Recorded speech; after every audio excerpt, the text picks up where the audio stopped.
Good morning everyone, it's Sunday. সকাল সকাল আমার ড্রয়িং ক্লাস হয়ে গেছে, আমাদের ব্রেকফাস্টও হয়ে গেছে সবার। এবার চলুন আপনাদের বাইরেটা দেখাই। It's such a wonderful sunny day. আমার ব্যালকনি থেকে এই ভিউটাই আমি পাই। সামনেই মেন রোড আর এইদিকে parking lot. Look at the weather, it's such a sunny day. কিন্তু একটু একটু ঠান্ডা হাওয়া বইছে, গাছের পাতাগুলো নড়ছে। এবার বাজে এখন সকাল 11:30 প্রায়। মনটা একটু চা টানছে, তাই বানিয়ে ফেললাম। এই চায়ের বিশেষত্ব শুনবেন? এতে চিনিও নেই, দুধও নেই, শুধু জল আছে আর চা পাতা আছে। এই ধরনের ফ্লেভার চাই আমরা দুজনেই পছন্দ করি। আমাদের মনে হয় এতে চায়ের এসেন্সটা আরও ভালো করে বোঝা যায়, পাওয়া যায়। চা শেষ করে শুরু করে দিলাম দৈনন্দিন কাজকর্ম। ক্যালিফোর্নিয়াতে এখন সামার সিজন থাকার দরুন এখানে রোদ্দুর বেশ ভালো ওঠে আর সানসেট হয় সেই 8টা নাগাদ। তবে শুনেছি এখানকার উইন্টার সিজনে 4টের মধ্যেই অন্ধকার নেমে আসে আর প্রচণ্ড ঠান্ডা। যদিও এখানে স্নোফল হয় না, বাট ঠান্ডাটা বেশ হয়। আচ্ছা, সে যাই হোক, এখন পরিবেশ আর পরিস্থিতি বেশ মনোরম, তাই বেশ এনজয় করছি। মাঝে মাঝে অ্যাপার্টমেন্টের পুলেও যাই আমরা সুইমিং করতে। আমাদের এই আবাসনে মোট 2টো সুইমিং পুল আছে। এই সুইমিং পুলের জল বেশ পরিষ্কার থাকে, ভেরি ওয়েল মেনটেন্ড। তবে একটা সমস্যা আছে, এখানে সানস্ক্রিন না মেখে সুইমিং পুলে নামা যায় না। আমি নেমেছিলাম, আমার এক্সপোজড পার্টগুলো কালো হয়ে গেছিল। সানস্ক্রিন মাখাটা খুব জরুরি। জলটা একটু নোনতা মতো। আজকের ওয়েদারটা বেশ মনোরম, বেশ রোদ্দুর উঠেছে আর সঙ্গে ঠান্ডা হাওয়া। শরৎকাল ফিলিং আসছে, ফল আসছে অ্যাকচুয়ালি। ফল সিজনটা এখানে বেশ ফেস্টিভ্যালের মতো। ইনফ্যাক্ট আমার মেয়ের স্কুলে ফল ফেস্টিভ্যাল শুরু হবে 12 সেপ্টেম্বর থেকে। যদিও রবিবারের দুপুর এখন, কিন্তু আজকে আমাদের লাঞ্চ বানাতে হবে না। একটা ইনভিটেশন আছে একটা ফ্রেন্ডের বাড়িতে। এই বেলা রান্নার থেকে মুক্তি। আমার খুব একটা রান্না করতে আসলে ভালো লাগে না। পারি না তা না, কিন্তু আমি এনজয় করি না খুব একটা।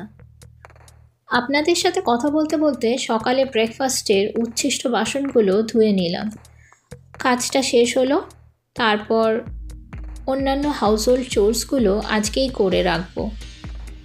কাজকর্ম সেরে রেডি হতে হবে। We have to go by walk. চলুন এবার যাওয়া যাক বন্ধুর বাড়িতে।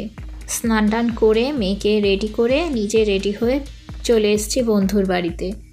এখানে দুজনকে স্বাদ দেওয়া হচ্ছে। দুজনেই একসাথে এক্সপেক্টিং দেয়ার সেকেন্ড চাইল্ড। দুপুরে এখানে ভুরিভোজের পর বেরিয়ে পড়লাম অ্যাপার্টমেন্ট থেকে, মানে ফ্রেন্ডের অ্যাপার্টমেন্ট থেকে।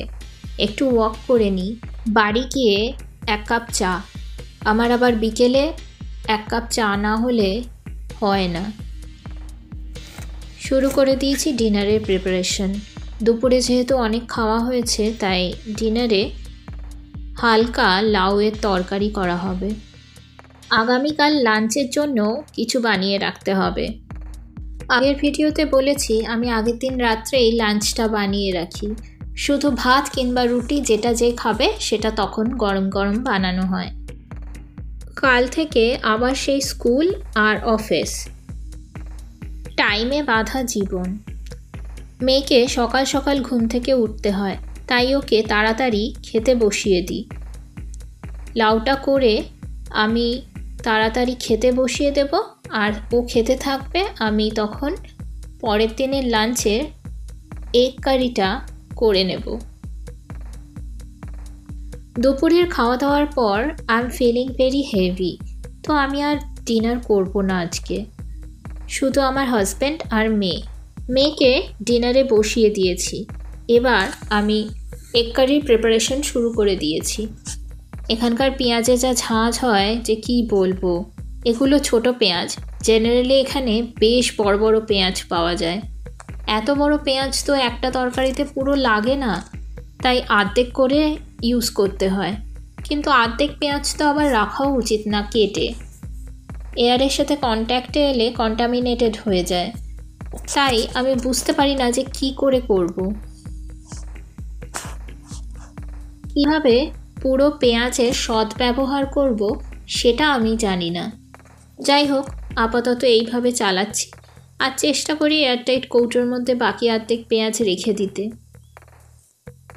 দেখুন, পেঁয়াজ কাটতে গিয়ে আমার চোখে জল এসে গেছে। এত চোখ জ্বালা করে আমি পারি না।